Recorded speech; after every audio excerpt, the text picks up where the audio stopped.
pertanyaan dari saudara ya, saudara Edward Huang.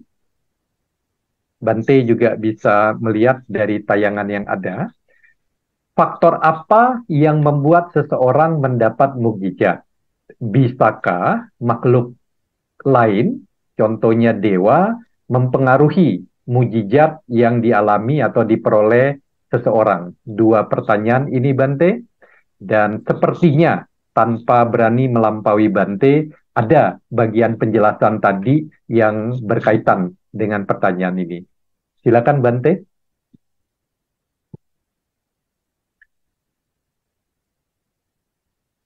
Maaf Bante, masih mute Bante. Ya, memang ada dua pertanyaan, padahal sebetulnya tadi ya Romo Tony sudah menyampaikan bahwa jawabannya sudah ada. Ya, faktor apa ya yang membuat mujizat? Nah, tentu ini adalah karma baik ya yang kita miliki. Ya, tadi kita sudah jelaskan bahwa kenapa sih kok seseorang itu bisa berada di tempat yang tepat pada waktu yang sesuai karena kebajikan yang dia miliki, yang dia selalu lakukan dengan pikiran, ucapan, dan perilaku. Kemudian apakah ada faktor dewa yang mempengaruhi? Ya, dewa bisa mempengaruhi, mempercepat karma baiknya berbuah. Bisa.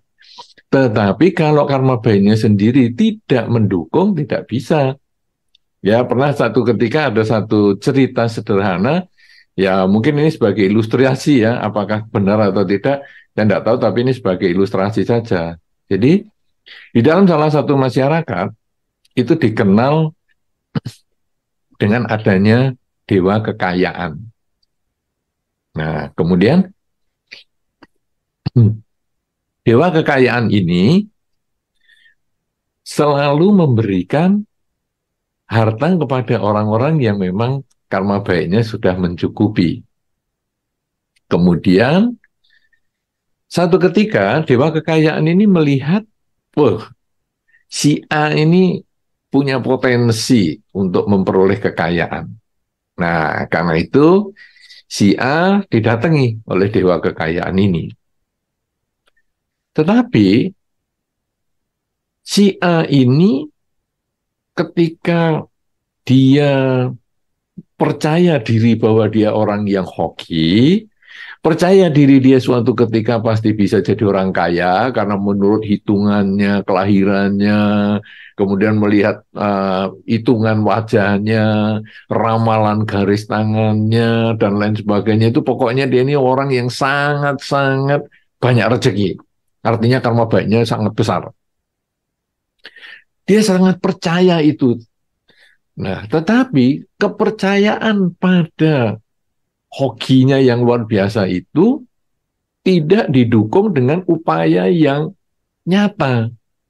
Sehingga pada satu ketika orang ini malah jadi miskin. Si A ini makin miskin, sampai kelaparan, sampai akhirnya meninggal dengan kemiskinannya. Nah, kemudian kisahnya ini dilanjutkan di alam setelah meninggal. Ini karena namanya ya ada sedikit kisah-kisah yang mungkin apakah ini rekayasa atau apa, saya tidak tahu ya. Tapi yang jelas ceritanya ini kemudian disidang oleh katakanlah hakim di alam kelahiran berikut. Kemudian dibukakan buku nasib hidupnya. Lalu dari bukunya ini terbaca, loh, kamu matinya kenapa ini? Saya mati kelaparan yang mulia. Lulu.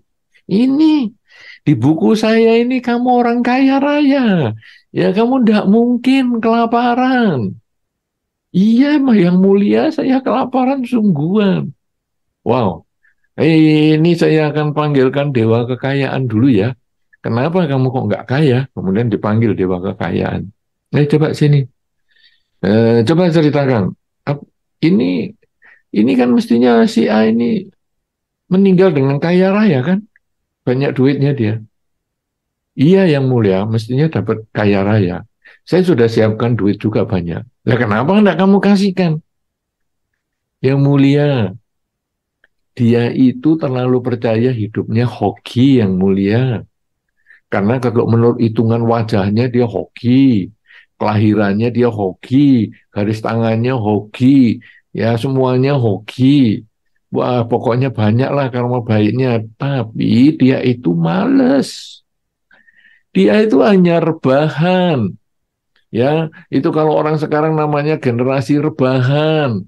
Ya, jadi cuman santai, nunggu hoki datang. Lah saya bagaimana mau memberikan? Dia gerak tangannya sedikit aja tidak, gerakkan kakinya saja tidak, gerakkan mulut aja tidak. Semales itu gimana saya mau ngasihkan dia duit yang segini banyak ini. Nah, artinya apa sekarang kisah ini?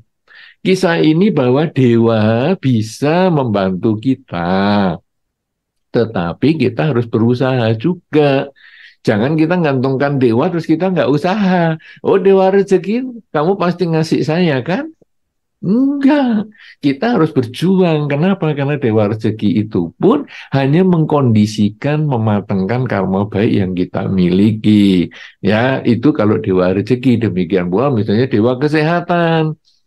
Dewa dewa punya anak misalnya, dewa jodoh misalnya. Ah, itu ada cerita juga dewa jodoh ya. Nah, dewa jodoh misalnya. Wah, saya sudah sembahyang ke dewa jodoh nih. Saya mesti dapat jodoh, tapi dia di rumah terus tidak ada sosialisasi, tidak ada hubungan dengan misalnya media sosial. Ya sampai tua nggak dapat jodoh juga. Kemudian dia nyalahkan dewa jodoh. Waduh, dewa jodoh ini apa gunanya? Saya sembahyang sampai sampai saya terbongkok-bongkok ini kok nggak ada dapat hasil. Ya dewa jodoh akan mengatakan ini sebetulnya pasanganmu di benang ini, di ujung ini sudah ada. Tetapi kamu nggak usah, kamu di rumah aja coba lewat media sosial. Ini langsung benangnya saya ikatkan di tanganmu. Nah, tapi kamu nggak ada usaha gimana? Nah, artinya dewa pun tidak bisa mengubah nasib hidup Anda. Dewa pun tidak bisa membuat mukjizat kepada Anda kalau Anda tidak mau usaha. Oleh karena itu, dengan memperbanyak kebajikan lewat pikiran, ucapan, dan perilaku, maka dewa pun akan mempermudah jalan Anda. Dengan Anda kurang berbuat baik dengan pikiran, ucapan, dan perilaku, maka dewa pun kesulitan untuk membantu Anda. Jadi prinsipnya sekarang, perbanyak kebajikan dengan pikiran, ucapan, dan perilaku, maka hidup kita semua akan penuh dengan mukjizat alias keajaiban. Demikian. Silakan Romo Tony, lanjutkan. Oke, Bante, sebelum kita buka pertanyaan dari teman-teman yang memantau tayangan ini, Bante begini, eh, kita bukan menunjuk kepada teman-teman kita yang berbeda keyakinan begitu ya. Di keyakinan-keyakinan lain ada penonjolan terhadap mujizat yang terjadi atau bisa dilakukan oleh pemuka agamanya ataupun oleh pembabar agamanya. Nah, tujuannya tentu saja kita tebak salah satunya untuk membuat umatnya itu atau calon umatnya, wow, ini keren sekali gitu ya. Maka lebih banyak orang yang mau mengikuti, kira-kira begitu. Nah, bagaimana secara agama Buddha atau pandangan Bante terhadap penonjolan mujizat yang bisa dilakukan oleh para pemuka agama ataupun apa namanya dari orang yang di dalam keyakinan atau agama itu dengan tujuan menarik lebih banyak. Pandangan agama Buddha sebetulnya seperti apa, Bante? Iya, sebetulnya di dalam Dhamma ini kan mukjizat sudah banyak ya. Jadi kita juga memahami bahwa mukjizat itu pasti ada sebabnya. Karena mukjizat itu ada sebabnya, maka menjadi hal yang biasa. Makanya kalau tadi di dalam kamus kan dikatakan, kamus KBBI, bahwa mukjizatnya kejadian atau peristiwa ajaib yang sulit dijangkau oleh akal manusia. Jadi seolah-olah kayaknya nggak mungkin, nggak masuk akal. Sehingga begitu ada cerita mukjizat di tempat lain, wow, wow. Karena apa? Karena sulit dijelaskan. Itu sama dengan menjelaskan pesawat terbang kepada anak kecil yang nggak ngerti tentang hukum yang digunakan, hukum alam yang digunakan sehingga pesawat yang sedemikian berat itu bisa terbang. Anak kecil akan mengatakan, tidak mungkin papa, tidak mungkin ada pesawat bisa terbang. Besi bisa terbang, tidak mungkin papa. Kenapa? Karena kertas saja dilepaskan pasti jatuh. Jadi kalau sekarang besi, jarum dilepaskan mesti jatuh juga papa. Nah, pasti begitu. Kenapa? Karena anak kecil ini menganggap tidak mungkin. Tetapi ketika anak kecil ini sudah belajar tentang hukum-hukum alam, oh ternyata kalau dengan kecepatan tertentu, maka besi yang beratnya segitu pun pasti bisa terbang. Nah, jadi kalau di tempat lain mengembangkan tentang kemampuan-kemampuan yang di luar nalar itu sebagai suatu kelebihan, karena memang tidak ada penjelasan tentang apa sih penyebabnya. Yaitu biarkan Ya. aja, abaikan saja, tidak apa-apa. Tapi kalau dalam pandangan Buddhis, mukjizat itu adalah biasa. Seperti mukjizat ganda Sang Buddha. Wow, ini luar biasa sekali loh. Satu sisi badan keluar api, satu sisi badan keluar air. Ini tidak akan pernah terjadi di mana-mana karena itu kemampuan yang Sang Buddha bisa miliki. Tetapi apakah itu tidak bisa dijelaskan? Bisa. Kenapa? Karena manusia memang ada unsur api dan unsur airnya. Ya, sehingga ada yang satu sisi dikeluarkan apinya, satu sisi dikeluarkan airnya. Kemudian yang atas keluar apinya, yang bawah keluar airnya dan sebaliknya. Mukjizat ganda yang luar biasa. Belum lagi yang dikatakan menanam biji mangga, kemudian Sang Buddha cuci tangan di atas tanaman biji mangga itu, dan kemudian biji mangga ini langsung tumbuh dan langsung juga keluar buahnya. Tetapi itu semua adalah hal-hal yang bisa dijelaskan secara nalar, sehingga keajaiban di agama Buddha itu menjadi tidak ada. Ibaratnya pesawat terbang, dijelaskan mekanismenya bagaimana sehingga berat yang segitu bisa terbang. Nah, tapi bagi anak kecil kalau dijelaskan juga nggak ngerti, ya sudah dia menganggap, oh ajaib sekali ya, besi bisa terbang padahal kertas saja jatuh. Nah, jadi kita tidak mempermasalahkan di tempat lain misalnya menganggap itu sebagai sesuatu yang diklaim sebagai satu kemampuan yang dia miliki, padahal kalau semua orang di dalam Dhamma bisa mencapai itu, bahkan tingkat kesucian yang itu merupakan keajaiban karena hilangnya ketamaan, kebencian, dan kegelapan batin, itu pun bisa dicapai oleh semua orang, bukan hanya oleh Sang Buddha saja, selama syarat dan ketentuannya berlaku. S dan K-nya itu loh berlaku, yaitu apa? Perjuangannya yang keras sehingga kesadarannya meningkat dan kebajikannya juga ditambah. Begitu Romo, mudah-mudahan bisa Oke, memperjelas iya pertanyaannya Bante. tadi. Bahkan kalau kita mau membuka mata telinga kita melampaui ya Bante ya. Kalau di tempat lain yang bisa melakukan mukjizat atau mengalami mukjizat itu tertentu terbatas sekali.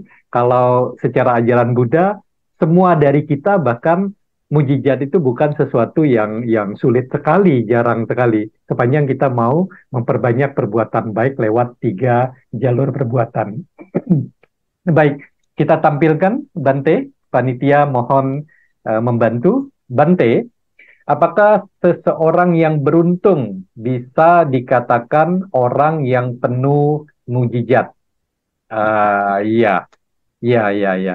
Ini ada apa namanya? Sebagian besar mungkin ya sudah. Tapi silakan Bante, barangkali dengan tanggapan yang to the point. Silakan Bante. Baik, orang beruntung kalau di dalam Dhamma adalah orang yang punya karma baik yang cukup, yaitu karena kebajikan lewat pikiran, ucapan, dan perilakunya ini mencukupi. Ya, dia jadi beruntung. Sedangkan mukjizat, yang penuh mukjizat itu kalau dipandang oleh orang lain yang tidak mengerti Hmm. tentang hukum sebab akibat perbuatan. Sehingga orang mengatakan, wah ini ajaib sekali ya, dia rumahnya kebakaran bisa selamat. Waduh, ketika parkiran sulit dia bisa dapat. Ketika semua tiket habis dibeli, dia bisa dapat. Ketika semua orang mengalami kesulitan, dia selamat.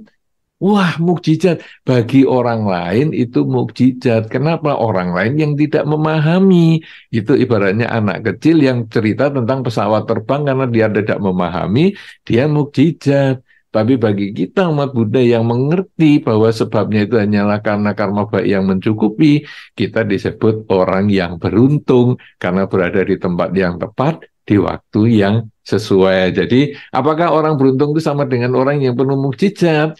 Sebetulnya sama, cuman sudut pandangnya yang berbeda ya. Jadi ini telapak tangan, cuman saya melihatnya dari sisi putih atau sisi terang, yang lain lihat dari sisi gelap, atau sebaliknya, yang lain dari sisi terang, saya dari sisi gelap. Barang yang sama dilihat dari yang berbeda sudut pandangnya. Mudah-mudahan bisa dimengerti. Silakan dilanjutkan, Romo Tony. Silakan teman-teman panitia, kita tampilkan kembali pertanyaan berikutnya. Dari saudara atau saudari ya, kalau kami salah menyapa mohon dimaafkan. Lim Wun Hua dengan David, berarti ada pertanyaan yang mirip sehingga disatukan. Namo Buddhaya Bante, apakah begitu pun dengan karma bisa dikarbit biar matangnya lebih cepat berbuah? Karma kita jelek, matang 5 tahun, kita banyak berbuat baik, maka bisa lebih cepat matangnya gitu ya. Apakah dengan meditasi juga bisa mempercepatnya? Jadi kaitannya dengan Bante katakan sebelumnya, ada istilah karbit, apakah yang harusnya butuh waktu lebih lama, kemudian menjadi lebih cepat dengan melakukan hal yang baik ya. Kemudian apakah meditasi juga bisa mempercepat berbuahnya karma baik kita? Silakan Bante. Baik, jadi karma itu memang dalam kondisi tertentu bisa dipercepat. Ya, nah jadi sekarang misalnya tadi orang sakit, mestinya seminggu masih sakit, tapi dipercepat dengan membaca doa, dan kemudian juga mungkin teman-teman mendoakan, mungkin 3 hari sudah sembuh. Nah kemudian kalau sekarang karma buruk bagaimana? Ya perbanyak kebajikan. Nah ini seperti kalau dicontohkan adalah seperti air dan garam. Jadi kalau kita punya air segelas, kemudian punya garam 1 sendok, maka air ini menjadi terasa sangat asin. Ya. Kemudian kita tambah airnya sebanyak-banyaknya, sehingga air yang 1 gelas itu menjadi air 1 galon. Airnya tambah 1 galon, tetapi garamnya tetap, jangan ditambah. Maka garam yang 1 sendok itu masih ada di dalam air 1 galon, tapi sudah tidak terasa asinnya. Air ini melambangkan kebajikan. Jadi kita tambah kebajikan seolah-olah menjadi 1 galon. Sedangkan garam adalah karma buruk atau perilaku buruk kita yang lewat pikiran, ucapan maupun perilaku. Itu jangan kita lakukan. Kita biarkan aja sudah. Kita yang dulu sudah melakukan karena belum ngerti dhamma, ya sudahlah, kita tidak usah sesali, tidak usah diapa-apakan, tapi jangan diulang. Nah, ini yang disebut kurangi kejahatan, hindari kejahatan. Garamnya ini kita hindari. Tambah kebaikan. Jadi, airnya ini, kebajikan ini kita tambah terus. Nah, meditasi itu apa? Meditasi adalah upaya juga menambah kebajikan. Karena menambah kebajikan itu di dalam Dhamma ada 3, yaitu mengembangkan kerelaan, kemoralan, dan konsentrasi atau meditasi. Kenapa kita punya 3? Karena di dalam akar perilaku juga 3, yaitu tadi disebut ketamaan, kebencian, dan kegelapan batin. Ketamaan dan kebencian, kegelapan batin ini 3 dilawan 3. Karena kenapa kok cuma 3? Karena memang musuhnya cuma 3. Ketamaan, kebencian, kegelapan batin. Sehingga kita lawan dengan 3 juga. Ketamaan dilawan dengan kerelaan. Orang yang tamak ingin deket terus, kita lawan dengan kerelaan. Berbagi, pelepasan. Kebencian, ingin menolak yang tidak kita sukai, dilawan dengan kemoralan. Jangan main kasar, kalau bisa pengembangan cinta kasih, tidak membunuh, tidak mencuri, tidak berzina, tidak bohong, dan tidak mabuk-mabukan. Itu supaya kebencian kita itu tidak diekspresikan dalam bentuk yang merugikan. Kemudian kegelapan batin atau ketidaktahuan dilawan dengan kesadaran setiap saat, sehingga mengetahui bahwa hidup itu sebetulnya adalah saat ini yang nyata. Tadi adalah kenangan, yang akan datang masih impian. Kenangan jadikan pelajaran, impian jadikan tujuan, saat ini lakukan yang terbaik. Nah, dengan tiga hal ini, maka kita bisa menyelesaikan kehidupan kita ini dari kelahiran kembali. Nah, jadi kalau sekarang ditanya, apakah meditasi itu bisa menambah karma baik? Bisa. Karena saat meditasi, pikiran kita itu diarahkan pada kesadaran saat ini saya sedang apa. Sehingga ketamaan, kebencian menjadi lenyap. Nah, karena itu, maka meditasi termasuk adalah kebajikan yang bisa mengubah timbunan karma buruk yang kita miliki, sehingga muncullah keberuntungan yang kalau di dalam istilah orang lain menjadi keajaiban. Wow, ajaib banget. Tapi bagi kita adalah keberuntungan karena karma baik kita berbuah di waktu yang sesuai, di tempat yang tepat. Jadi memang karma bisa dikarbit. Karma baik bisa dikarbit, dipercepat dengan selalu menambah kebajikan. Yang buruk bisa diubah menjadi lebih baik karena kita menambah karma baik seperti air segelas menjadi segalon, dan kemudian waktu yang diperlukan adalah kita hanya terus mengisi kebajikan dengan pikiran, ucapan, dan perbuatan, karena kalau sudah berbuat baik saja masih hidupnya kurang bahagia, jangan mengatakan, aduh sudah berbuat baik kok masih menderita, berarti nggak cocok nih yang diomongkan Bante. Bukan. Sudah berbuat baik saja masih menderita, apalagi kalau saya menghentikan perbuatan baik. Jadi, saya harus melanjutkan berbuat baik. Nah, sebaliknya si A itu kok berbuat jahat, kok hidupnya bahagia. Sudah berbuat jahat saja, masih bahagia.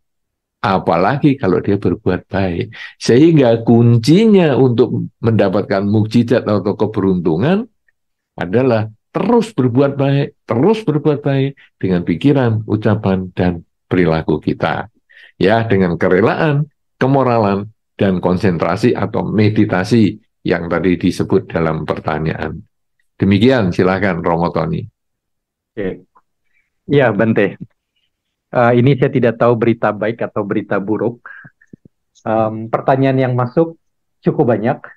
Teman-teman panitia sedang berupaya untuk yang mirip-mirip, yang sama akan dimunculkan bersamaan gitu ya. Kita masih punya waktu sekitar 15 menit, paling maksimal 20 menit untuk merespon. Silakan panitia untuk ditampilkan kembali pertanyaan berikutnya dari saudara Richard.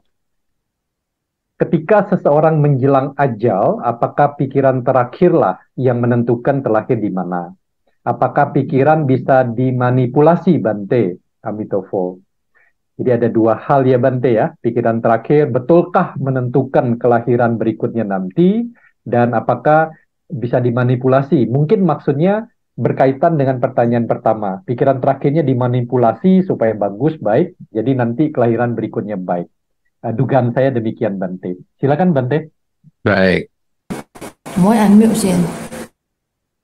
Nah, sekarang tentang proses kematian. Ya, ini sebetulnya agak berbeda ya dengan tema kita tentang mukjizat ini. Tapi ya oke lah.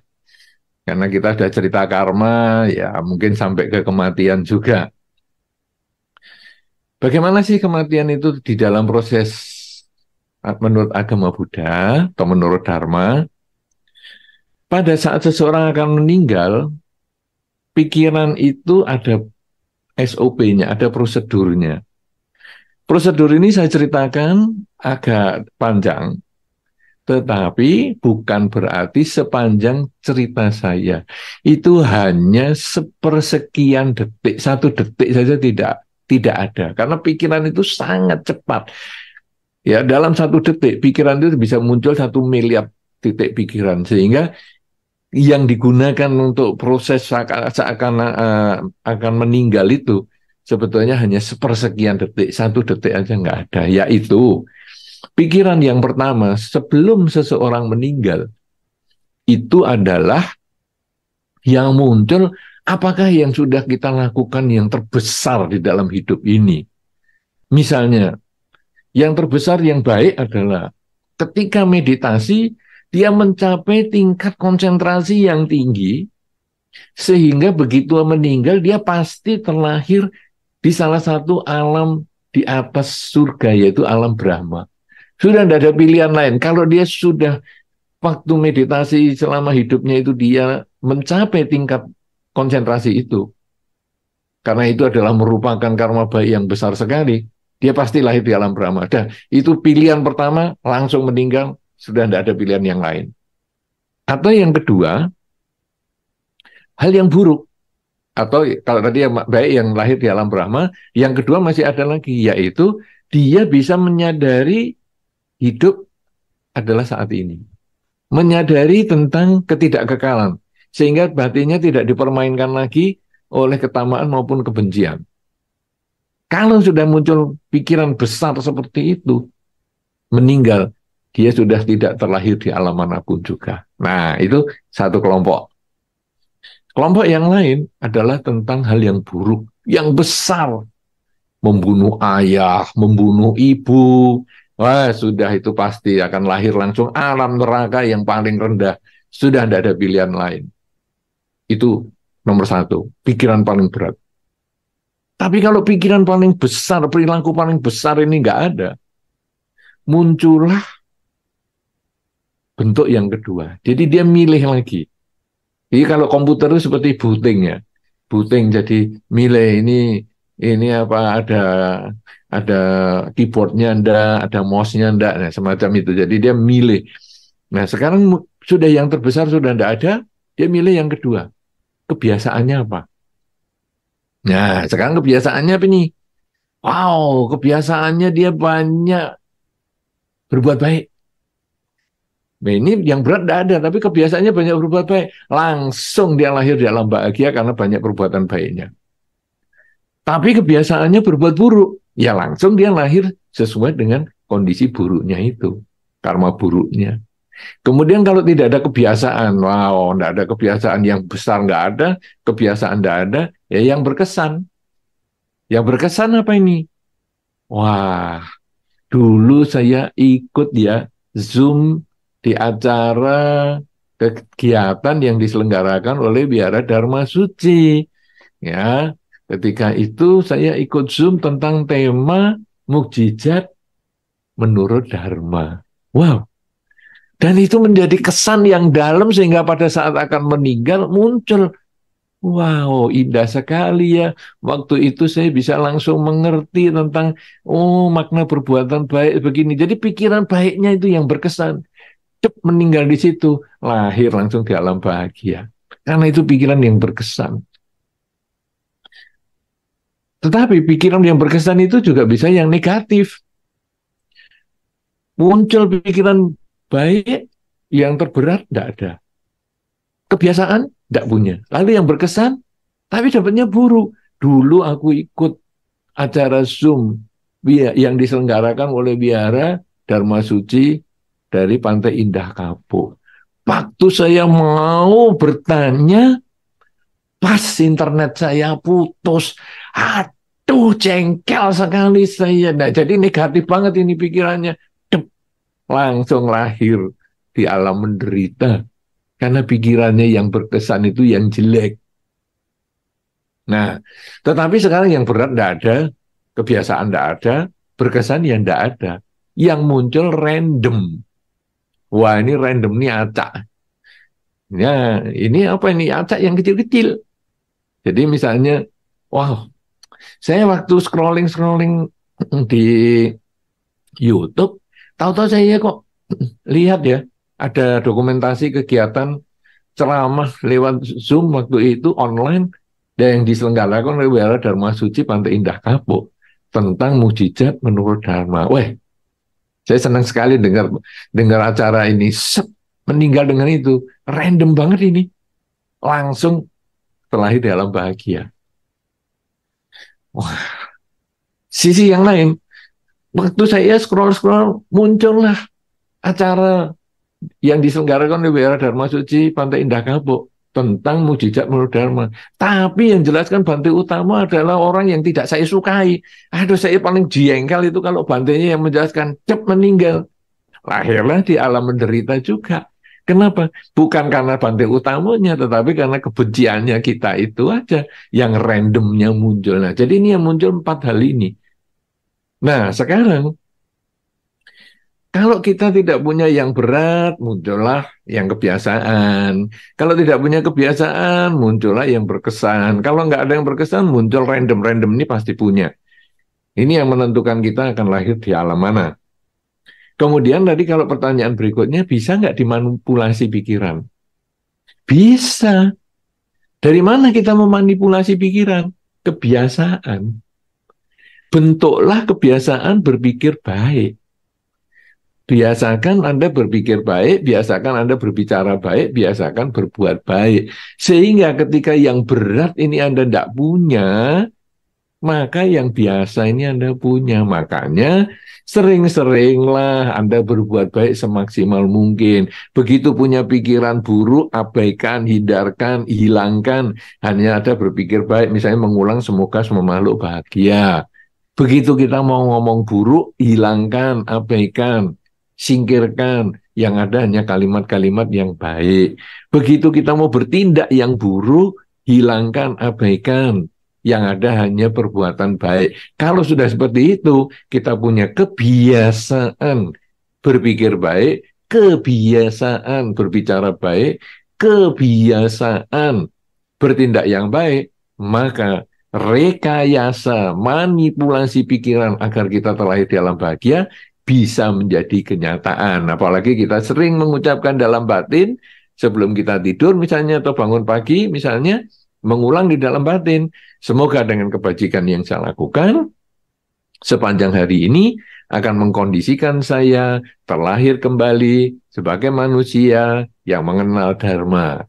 Misalnya, jadi kita ulang-ulang semacam itu. Semoga dengan kebajikan yang saya lakukan dengan pikiran, ucapan, dan perilaku saya akan dapat terkondisi, terlahir sebagai manusia yang mengenal Dhamma. Jadi kita ulang, sehingga nanti waktu meninggal, pengulangan itu menjadi kebiasaan, dan itu akan muncul dalam bentuk kita lahir lagi sebagai manusia yang mengenal Dhamma, sehingga kita bisa mempraktekkan Dhamma lagi untuk melanjutkan perjuangan. Kalau kita belum mencapai kesucian di kehidupan ini, mungkin di kehidupan-kehidupan mendatang, dengan tekad kita yang kuat seperti itu, satu ketika kita bisa menyelesaikan arus lingkaran kelahiran kembali, dan kita dapat mencapai mukjizat yang tertinggi di dalam Dhamma, yaitu terbebas dari kelahiran kembali. Silakan Romo Tony, lanjutkan.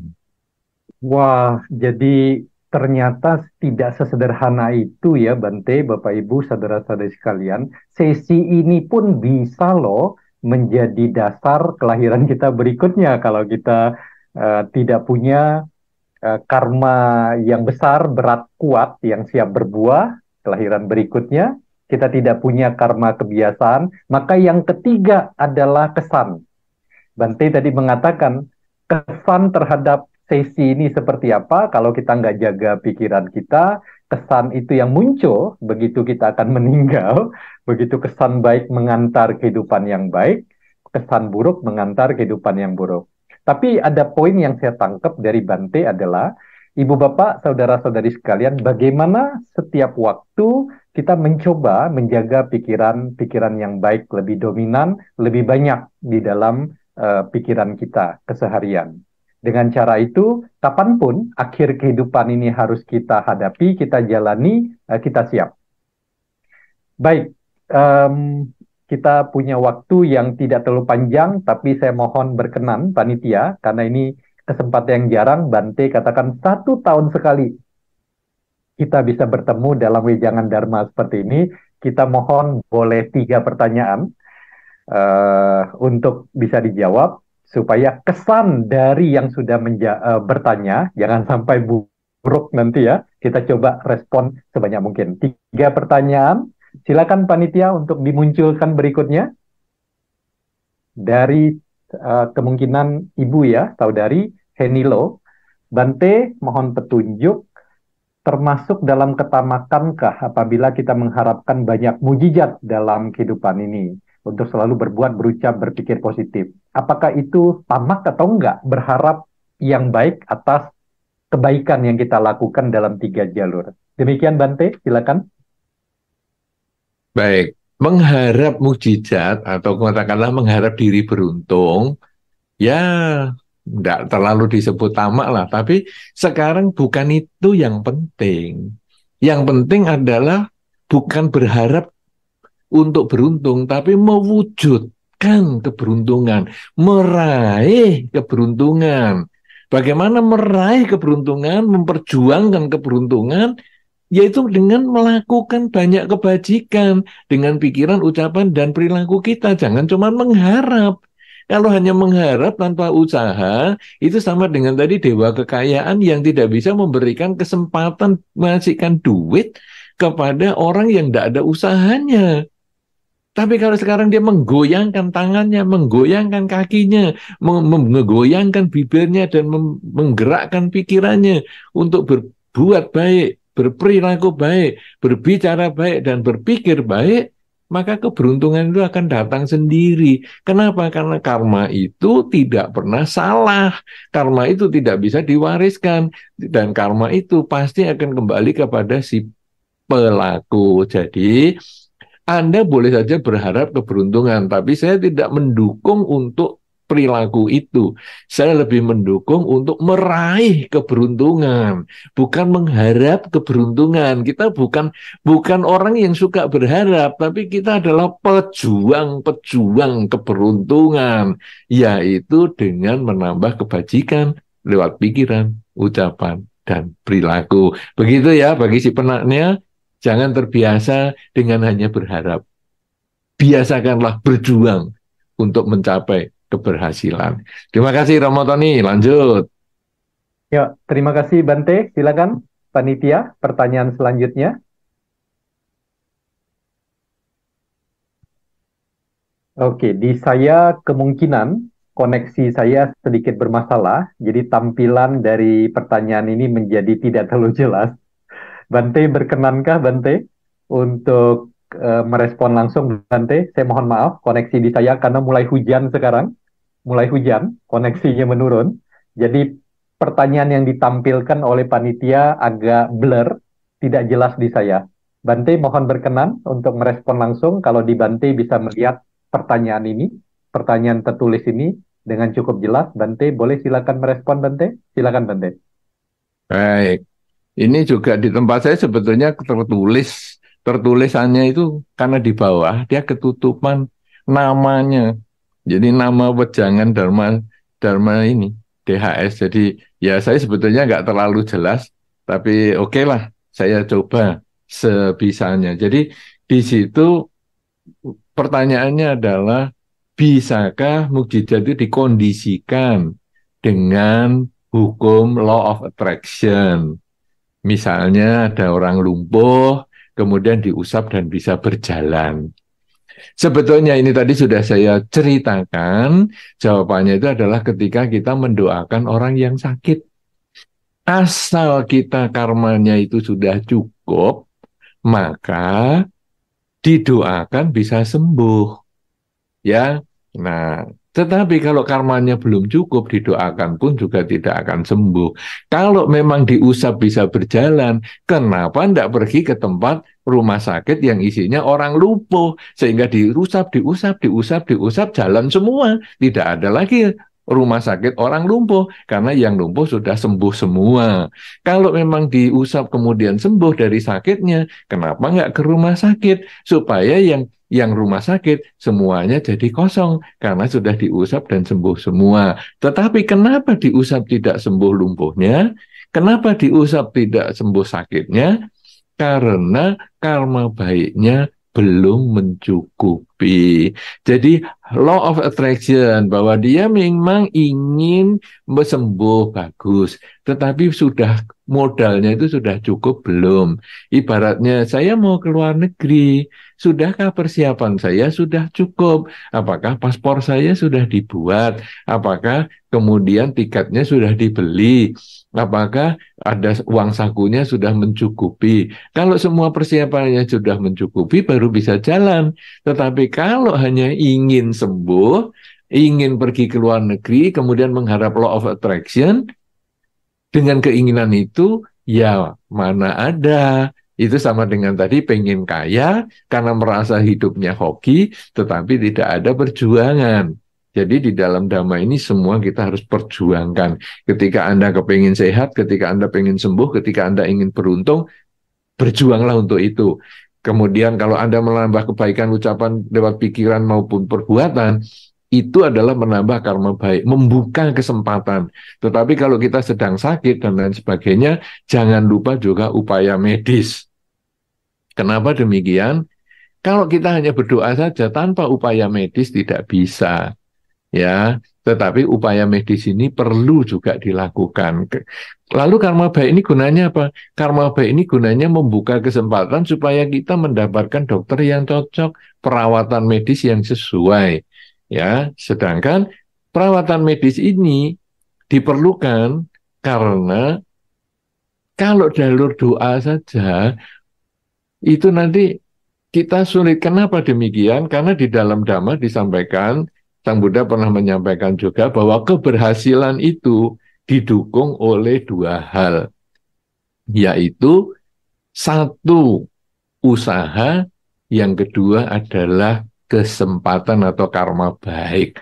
Nah, jadi perbuatan baik yang tadi kita bahas selama ini supaya jadi orang beruntung, itu adalah pikiran, ucapan, dan perilaku itu adalah membuka karma baik atau kesempatan. Sedangkan usaha itu tetap. Ya, kalau tadi kesempatan itu Dewa Rezeki tadi sudah menungguin, sedangkan kalau dia usaha sedikit saja, maka duit akan dikirim oleh Dewa Rezeki. Itu sebetulnya menjelaskan sekali bahwa keberhasilan satu usaha itu membutuhkan perjuangan dan juga kesempatan yang diperoleh dengan karma baik. Ya, demikian itu yang mungkin bisa saya sampaikan. Jadi ketika ada mukjizat seolah-olah diusap bisa berjalan, sebetulnya itu semua adalah karena dukungan karma baik yang dimiliki. Kalau dia tidak mau usaha, dia hanya di rumah saja, bagaimana juga bisa dia berjalan karena tidak ada kesempatan untuk diusap dan lain sebagainya. Saya kira demikian. Dilanjutkan dengan pertanyaan yang berikut. Baik, Bante, ini pertanyaan terakhir yang kita akomodir untuk kesempatan ini. Silakan panitia untuk ditampilkan.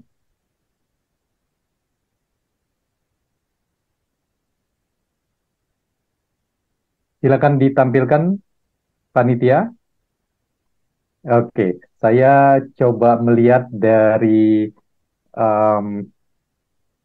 kolom pesan dari panitia, karena kembali lagi ini muncul di sayanya menjadi tidak jelas. Saya tidak tahu koneksi Bante juga. Pertanyaan terakhir Bante, mengenai fenomena ada katakan pawang hujan ya. Ini saat ini juga musim akhir tahun, musim hujan secara normalnya demikian. Pawang-pawang hujan katanya punya kemampuan untuk menghentikan atau menunda hujan. Tentu ini mujizat, karena sesuatu yang di luar akal manusia, alam bisa diatur, bisa dihentikan, bisa diubah. Bagaimana pandangan atau sejalan dengan ajaran Buddha menyikapi kemampuan-kemampuan seperti ini? Sebagai pertanyaan terakhir yang kita akomodir. Silakan Bante. Baik, kalau sekarang kita baca-baca cerita tentang pawang hujan ya, dulu kan dia juga ngomong, itu ada salah satu pawang hujan yang terkenal itu kan mengatakan, sebelum dia mau mengerjakan ilmunya itu, kan dia juga membaca ramalan cuaca juga. Dan kemudian terjadi juga walaupun sudah dipawangi juga hujan. Artinya apa? Bahwa ini semua hanyalah upaya. Ya, tidak salah orang itu berupaya itu tidak salah, tetapi juga perlu ada dukungan karma baik yang mencukupi. Sehingga apakah pawang hujan itu suatu mukjizat? Saya menganggap bahwa pawang hujan itu adalah keterampilan untuk memindahkan hujan. Jadi pawang hujan itu sebetulnya tidak menghentikan hujan ya, tetapi memindahkan. Jadi dari tempat ini ke tempat yang lain di area yang berbeda. Nah, itu kalau biasanya di Bali Rejo sini ya. Jadi misalnya ada orang menikah, itu pakai pawang hujan, kemudian digeser ke desa yang lain. Tetapi desa yang lain itu juga punya pawang hujan, digeser lagi ke desa yang lain. Jadi akhirnya hujannya bingung karena digeser sana, digeser sini pada saat musim pernikahan.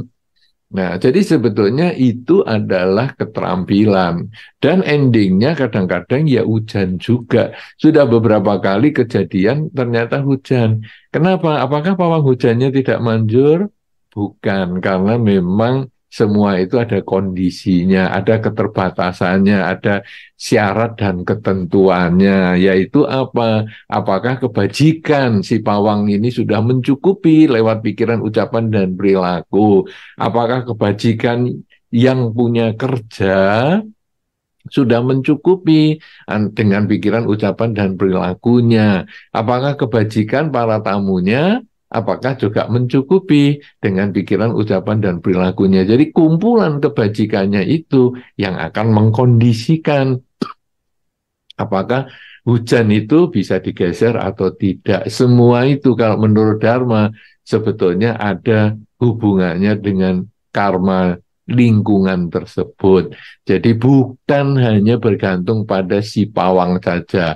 Karena pawang hujan mungkin tidak punya kemampuan yang luar biasa sampai hujannya betul-betul pindah. Tapi itu membutuhkan kerjasama karma baik yang orang-orang yang terlibat dalam upacara itu. Ya, mudah-mudahan ini bisa memberikan penjelasan singkat karena temanya ini tentu adalah mujizat menurut Dharma, dan pawang hujan bagi saya adalah keterampilan, bukan mukjizat. Keterampilan bagaimana dia jalani sesuatu untuk memindahkan hujan ke tempat lain, bukan menghentikan. Dan itu pun dia menggunakan ramalan cuaca juga.